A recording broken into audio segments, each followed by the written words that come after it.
Hey, I'm Shaye Keister, and I'm your host for the Casual Cattle Conversations podcast, the beef producer's place to explore new management practices. Thanks for tuning in, and welcome to the community. Hey folks, it's Shaye here, and welcome to another episode. I am excited to have you on, as always.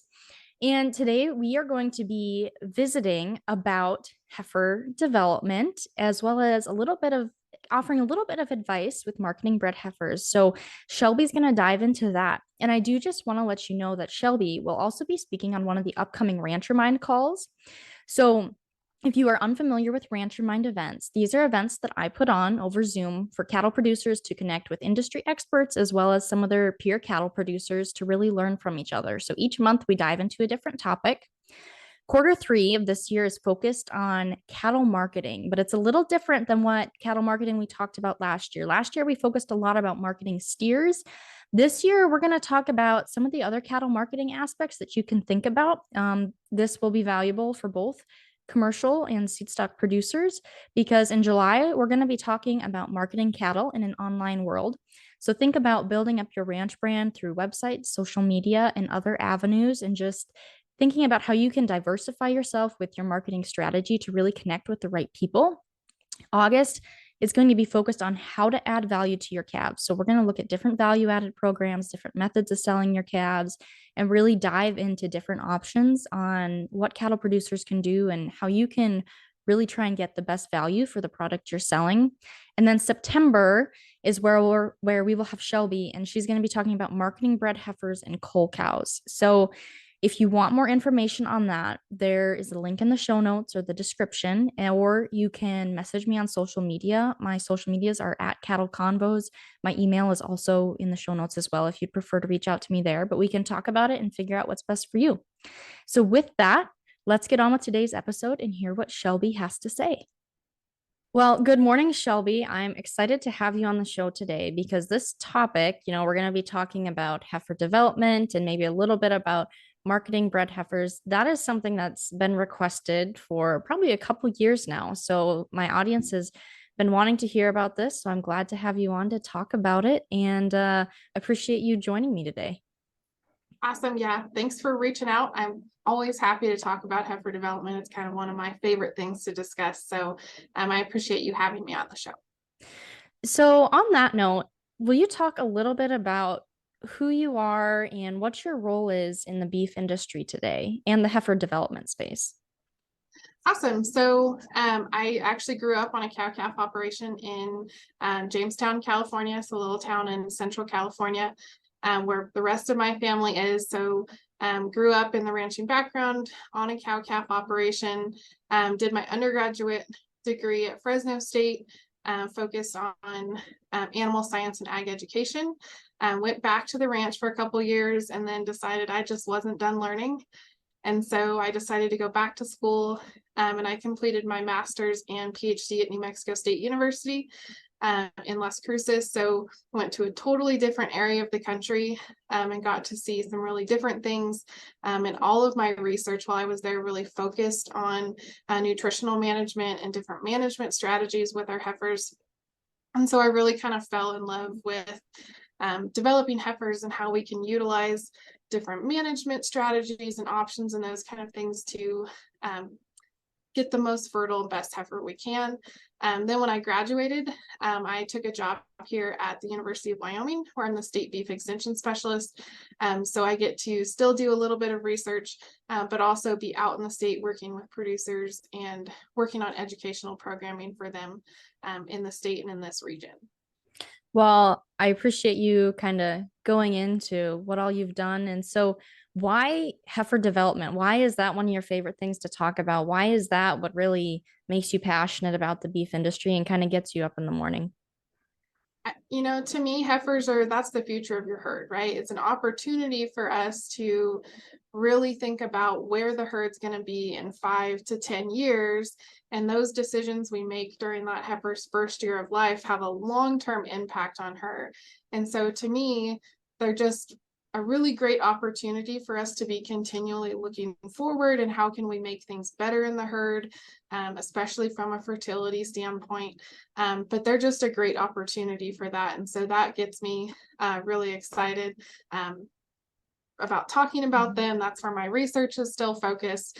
They're just a really unique opportunity for producers. So with heifer development, you said, the decisions we make in her first year of life make a huge impact on how she develops and the type of cow she turns into. Would you say it even starts before that, before the heifer's even born, or kind of, I've heard some thoughts on that. So what are your thoughts on that? I know that wasn't necessarily the direction of the interview, but just came to mind. So I had to ask. No, that's no problem. Absolutely. That's not necessarily the space that my research focuses on. But we know that everything we do to that animal from conception all the way through her lifetime is going to impact her, especially from a fertility standpoint.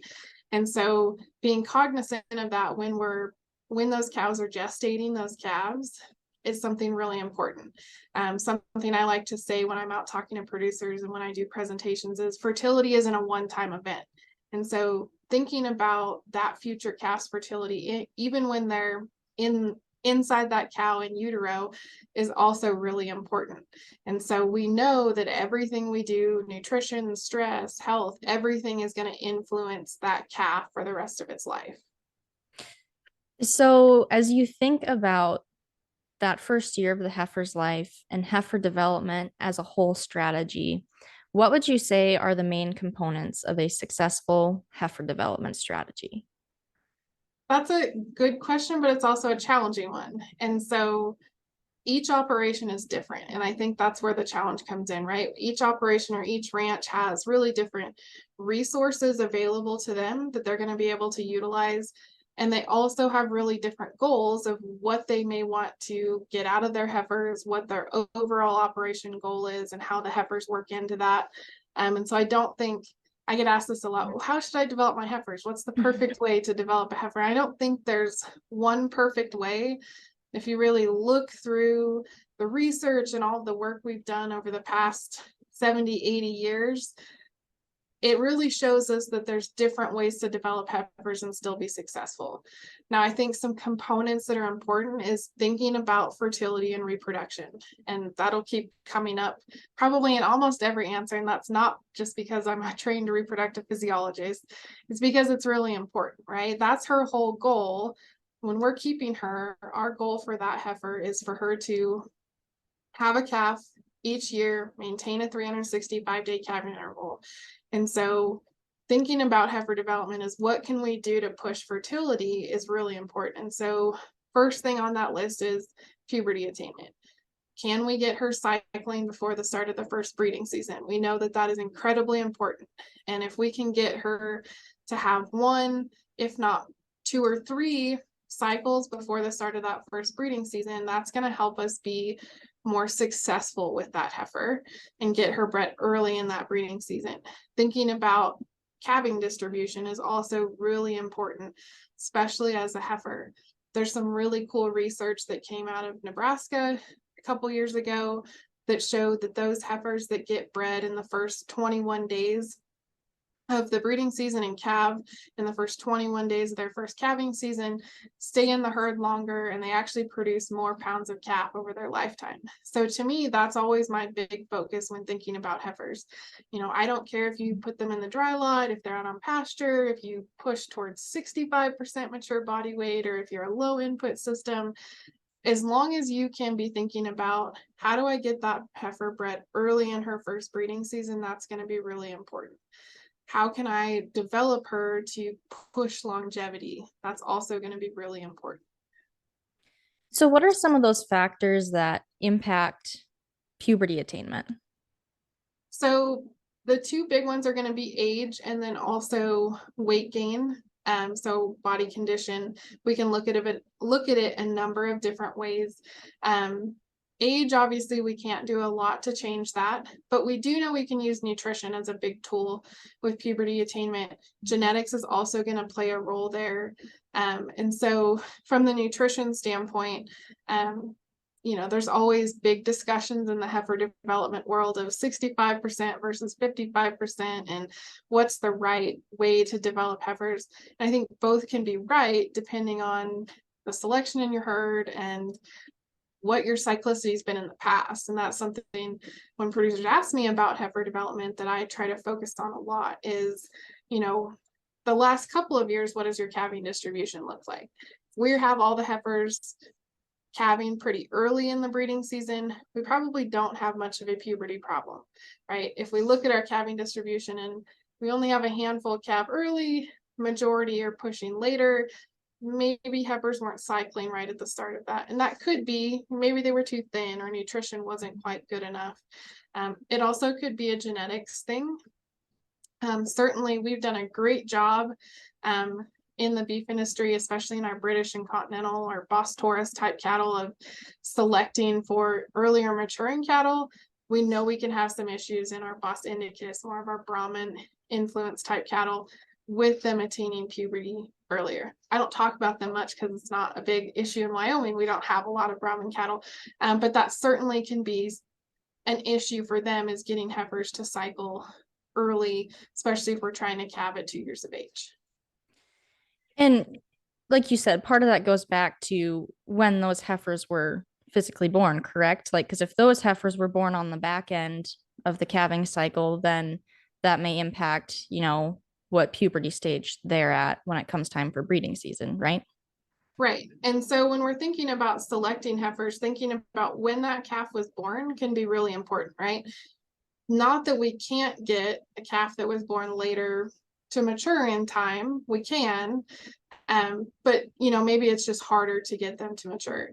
I also look at it like if they were born later, is that a sign that maybe the dam that she came from, maybe she wasn't as fertile? Why did she calve later? Why was that calf born later? So it's kind of a rabbit hole you could go down, right? And really be tracking back all of those kind of things. We also really want to think about age of dam when it comes to selecting those heifers. We know that heifers born to cows or older dams are typically have a little bit better fertility than those born to heifers. So thinking about that when we're in the pen selecting those heifers.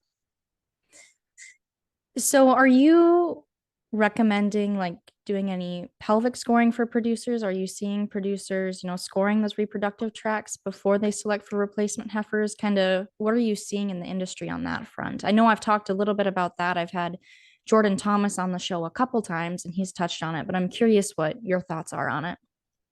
I think it can be a really good tool. It can definitely help us look at, her size and capability as a future cow.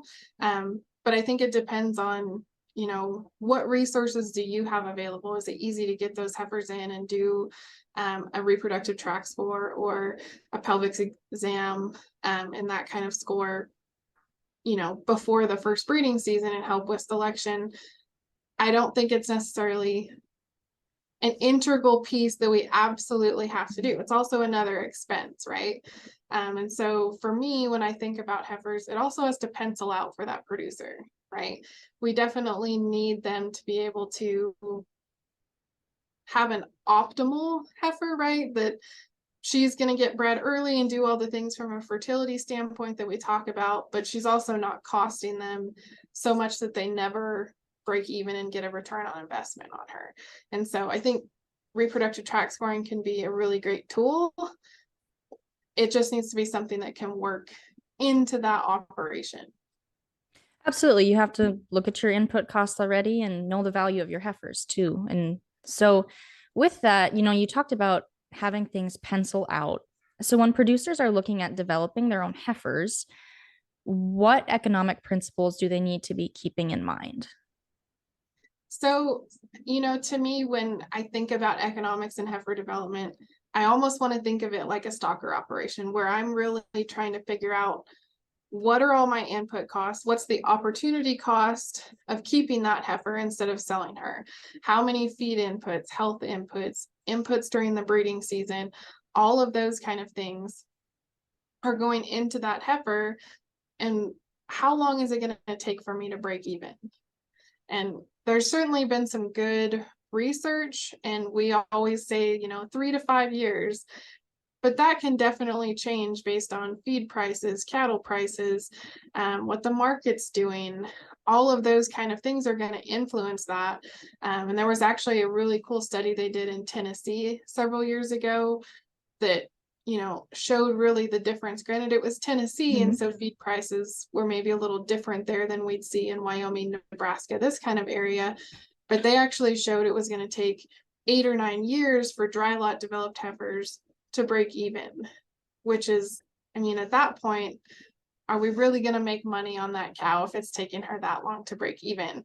And so that's where, as much as I love heifers, and I think, retaining and keeping heifers is a really great option, you got to make sure it works for you, right? Do you have the resources to keep heifers around and get them developed the right way from a fertility standpoint at a relatively cheap cost? Folks, thank you for listening to Casual Cattle Conversations. Now, when you're done listening today, if you're looking for another podcast, I'd encourage you to go to The Cattleman's Call. It's a podcast hosted by a Montana rancher, Lane Nordland. You can hear from guests with a variety of unique stories and experiences in the beef industry, from cattle law enforcement officers to veterans turned farmers, and cryptocurrency in calf production. They literally cover it all. Stream Cattleman's Call today. So do you have anything else to add to that? Because you kind of led into what I was going to ask next, which was, when should you look at selling your heifers versus buying replacements? So do you have anything to kind of add on to that if producers are trying to figure out, what truly is the best option in that regard? Yeah, and this is, to me, it's kind of a hard question because it's such a personal question for each operation.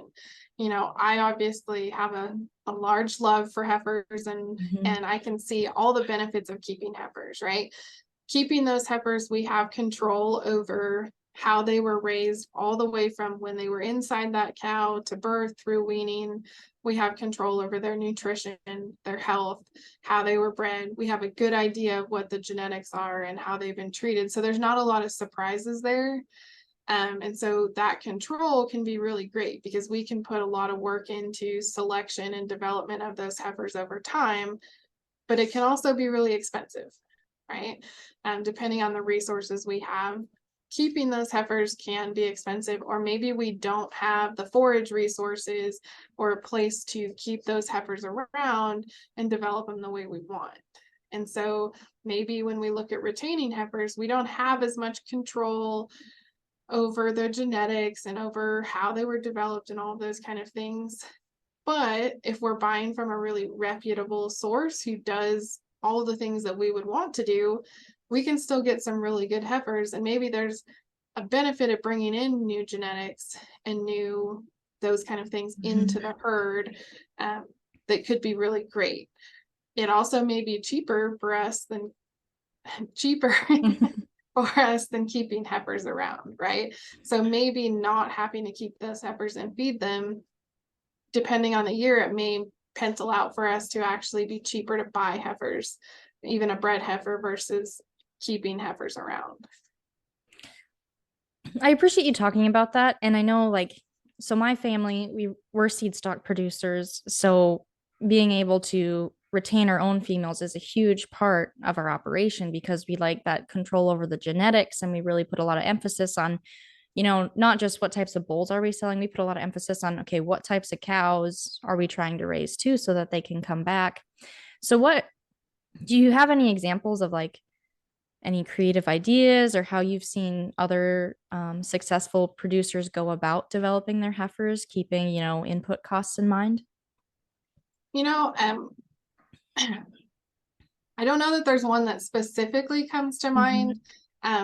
For me, it's been cool. I started out in California, then being in New Mexico, and now Wyoming, very diverse locations. And I've been able to see some really different ways of developing heifers, different endpoints for those heifers. I think it goes back to every operation's unique. And so to me, the first thing I want to do is sit down and look at what resources do I have available to me, right? Do I have forage where I could develop heifers out on pasture?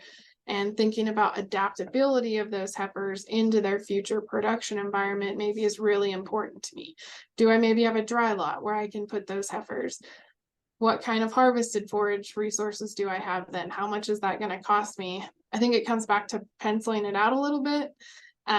There's actually a producer up in Sheridan, Wyoming, who, we haven't talked specifically about his nutritional management of those heifers, but he's really focused on, he wants a short calving window for his heifers, and he really wants to push fertility.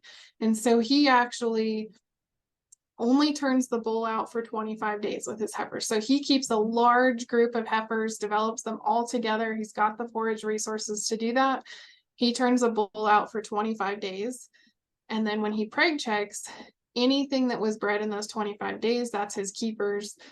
There may be a couple he gets rid of out of there, but for the most part, those are his keepers. Anything that wasn't bred, he actually still markets as a feeder heifer and has a really great opportunity to market those, and has done really well from an economic standpoint of short breeding season and then marketing anything that didn't get bred. And so for him, that's great because he's not calving out heifers for 2 months. He's only calving for about 30 days on those heifers. And we all know how fun calving heifers can be. And then he's had really good success with marketing those other heifers as feeder heifers directly to a feed yard. Well, thank you for expanding on that. So what would you say are some of the biggest missed opportunities or mistakes you see cattle producers make? Maybe you've talked about it already, but maybe not. So I have to ask. No, that's a really good question. And so to me, when I was thinking about this question, because it's one you sent me earlier, I think one of the biggest missed opportunities is kind of getting complacent with what we're thinking about, right? We do the same thing with the heifers every year. We keep heifers. We like to keep a nice looking, good structured heifer.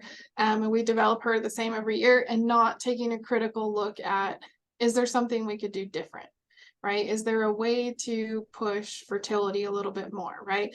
Maybe that's shortening the breeding season, or maybe that's keeping extra heifers and at preg check, getting rid of any of the late bred heifers, selling them to somebody else who they fit their calving window. Thinking about fertility and longevity can be really important. We can kind of forget that, right? We're doing the same thing every year. We kind of stop thinking about that. The other thing I think is important is thinking about the adaptability of those heifers. And that was something that really hit home with me when I was in New Mexico was, they're not going to be a high input operation there because they didn't have the feed resources available to them. And so their goal was to develop those heifers in their future and production environment. They didn't want to baby those heifers along. They really wanted to make sure that the heifers that they kept that were successful as a heifer were heifers that were hopefully going to stay in the herd for multiple years after that. And so I think that can be a really important thing. There's nothing wrong with developing heifers in the dry lot, but maybe we don't have to push 65% or 70% mature body weight at the start of the breeding season. Maybe they don't need to be at a body condition score 6 or 7 when we breed them. Maybe we need to think about, if my cow herd is always at a body condition score 5, that's maybe where my heifer should be. And that heifer that has to be at a body condition score 6, that's the only way she can get bred. Is that really the heifer that I want in my herd as a cow, right? Because she's probably going to fall out as a young cow because we're never going to keep her in nice conditions. One thing I say to my beef production class and in my heifer talks is, she has no excuse as a heifer, right? She doesn't have a calf at her side. All she's doing is growing.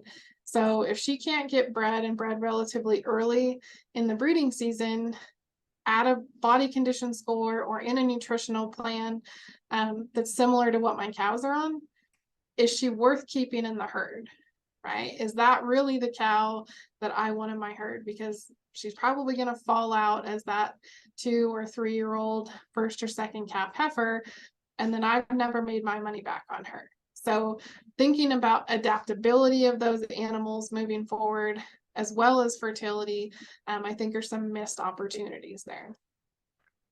You packed a lot of great advice in there and great questions for producers to ask themselves. So I really appreciate that. Now, I know you're going to be on one of my upcoming Rancher Mind events coming up in a few months here. And we're going to be talking a little bit more about this and talking a little bit about marketing bred heifers too. So I do want to ask you a few questions on that regard. And so if I see a lot of producers, they might not, they'll retain their top heifers that bred and then they'll market the rest of their bred heifers. And they're using that. It seems like a great opportunity for them.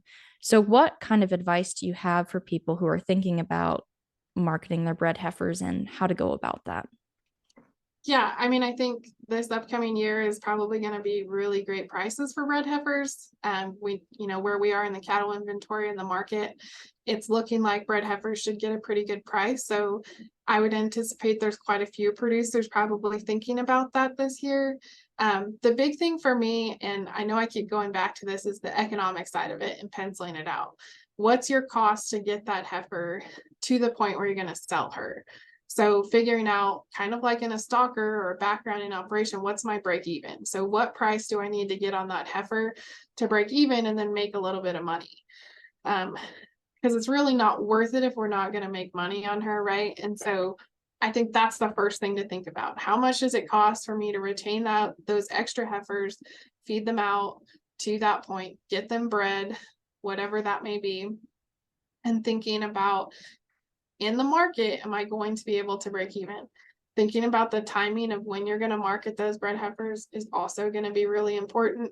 We don't want to come in and flood the market with everybody else who's selling bred heifers because we're probably not going to make as much. Thinking about those seasonal price trends could be really good there. The other thing is, it's kind of like feeder cattle, where we really want to think about what's the quality of the animal we're selling. Something my dad has always kind of said, we don't sell a lot of bred heifers. And part of that's him going, when you sell that animal, your brand or your name is behind that animal, making sure that we're selling a quality animal. Maybe think about, if you were buying bred heifers, what would you be looking for, right? A nice quality uniform set of heifers. What are the genetics on those heifers? Do I know, what's the breeding window on those? Are they really spread out? Is it really relatively tight window? That kind of information could be really important. So, maybe when you preg check, you have a vet give you ages so that hey, this should be roughly the timing or the window that those heifers are bred, having a lot of information available on them. What's the health management? It's kind of like selling a feeder calf, right? How much information can I get? And if you're looking at buying, you want the most information you can, right? I would want to absolutely know, what bulls are they bred to, right? Were they calving these bulls?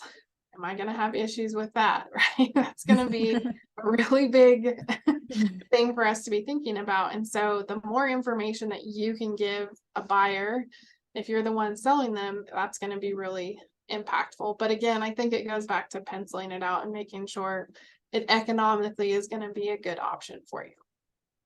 I appreciate that and you just touching on that topic. And like I said, Shelby will be on the Rancher Mind call. So if you want to get more into the marketing bred heifers aspect, we'll be having that conversation here in the coming months. And there's a link in the description and show notes for that. But Shelby, as we kind of wrap up today, I want to ask you maybe a little bit more of a fun question for yourself. Not that this conversation wasn't fun, because you love talking about heifers anyway, right?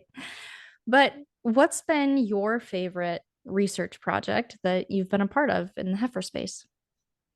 So my favorite research project is actually one that I've been continuing. So I've been doing some stair-step nutrition work, so altering the timing of gain. And there was some really cool work that they did in Nebraska that showed when we do a stair-step type system in heifers in the dry lot, we actually increase the number of microscopic follicles, and we refer to that as the ovarian reserve.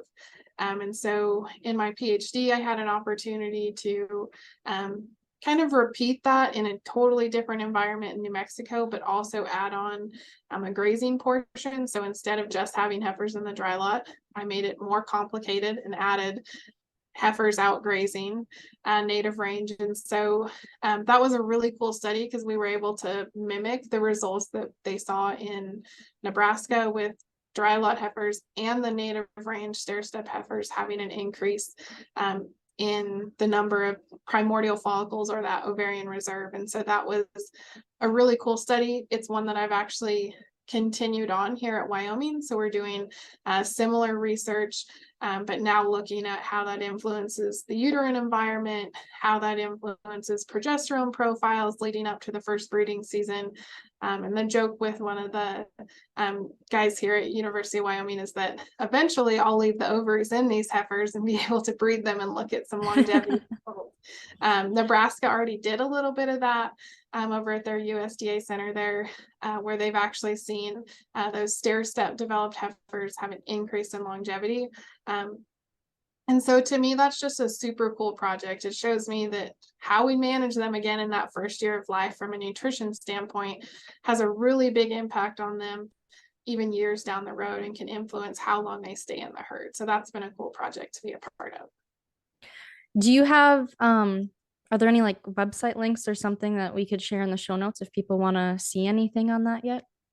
Absolutely. I can share the links to the research projects, and even I've shared a little bit of that research and some proceedings I did for some different meetings for Range Beef Cow Symposium and those kind of things. So I can share those. Yeah, well, we'll get those in the description then in case people want to dive into more of that information. So to wrap up today, Shelby, is there anything else you want to add on the topic of heifers? Yeah, thanks. That's a great question. I think, we've covered a lot and I've touched on this a little bit. I think when it comes to heifers, I think we need to be really critical about how we're developing these heifers. Our heifers are a really unique opportunity for us to push fertility in the herd. When we're culling an open cow, we're not necessarily pushing fertility, we're getting rid of a problem, right? But our heifers, they're an opportunity for us to only keep heifers that were bred early, or to use different nutritional strategies to push heifers like the stair-step system for longevity and reproductive traits like that. And so I think be critical about how you're thinking about fertility in those heifers. Are we adapting those heifers to their future production environment? Those kind of things, I think that's really going to help a producer be successful when they're thinking about their heifers. Well, thank you for those final thoughts, Shelby, and thank you again for being on the show today. I really appreciate everything you had to share and look forward to chatting with you again in a few months. Yeah, thanks for having me on. And that's a wrap on that one, folks. Thank you for tuning in today and joining in on the conversation. Be sure to take this a step further and take the advice you learned and implement it on your operation. If you want to have a conversation about it, head over to my social media and send me a DM by following @CattleConvos and connecting with me there. Have a great day.